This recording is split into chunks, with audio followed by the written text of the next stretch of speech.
Seperti diketahui, Menteri KKP Edi Prabowo ditangkap KPK pada Rabu 25 November 2020 dini hari terkait ekspor benih lobster.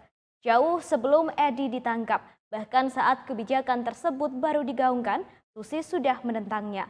Sejumlah protes telah ia sampaikan melalui diskusi maupun media sosialnya. Bahkan Susi sempat menangis saat menyampaikan pendapatnya. Berikut adalah beberapa protes Susi soal ekspor benih lobster.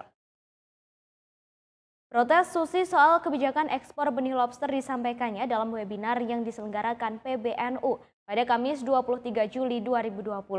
Dalam webinar tersebut, ia mengatakan bila benih lobster ditangkap secara besar-besaran dan terus dilakukan, maka ekosistem akan habis. Nantinya lobster akan sama nasibnya seperti bawang putih, beras yang akhirnya akan dijual murah. Yang paling mengerikan lagi, bisa saja untuk mendapatkannya justru harus impor. Dalam Rembuk Nasional Muhammadiyah, Jumat 24 Juli 2020, Susi bicara soal kebijakan ini, bahkan hingga menangis. Ia menyebut di Pangandaran sebelumnya produksi lobster sebanyak 2 ton dan ikan sebanyak 30 ton dalam sehari.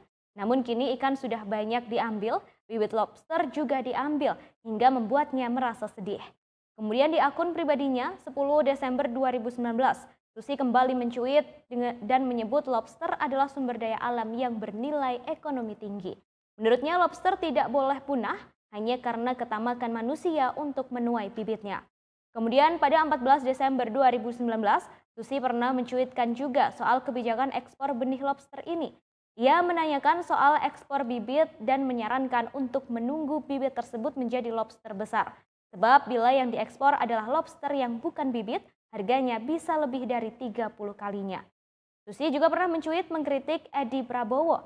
Dalam cuitannya, Susi menyebut Edi menyamakan lobster dengan nikel yang merupakan sumber daya alam non-renewable.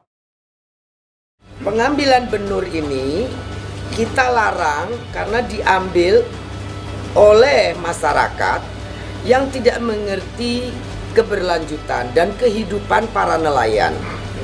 Dulu Indonesia ekspor puluhan ribu ton. Sekarang tidak sampai 1000 ton lobster besarnya. Karena apa? Jutaan bibit lobster begini sekarang ditangkap di mana-mana. Masyarakat yang mengambil lobster benur ini dijualnya harga ada yang 10.000, ada yang 30.000. Yang 30.000 itu mutiara.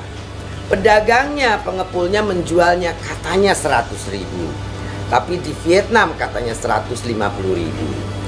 Padahal kalau mereka besar segede ini, nih mutiara ini harganya kalau sudah 8 on ke atas itu bisa 4 juta lebih.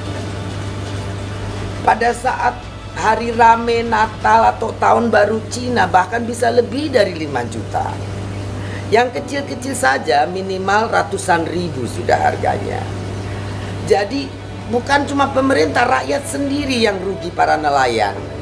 Nelayan-nelayan ini yang merugi karena yang seharusnya ini menjadi ini tanpa perlu kasih makan, tanpa perlu memelihara karena Tuhan yang pelihara. Akhirnya satu saat Indonesia akan kehilangan yang namanya lobster karena bibitnya semuanya diambil. Terima kasih sudah nonton. Jangan lupa like, subscribe, dan share ya.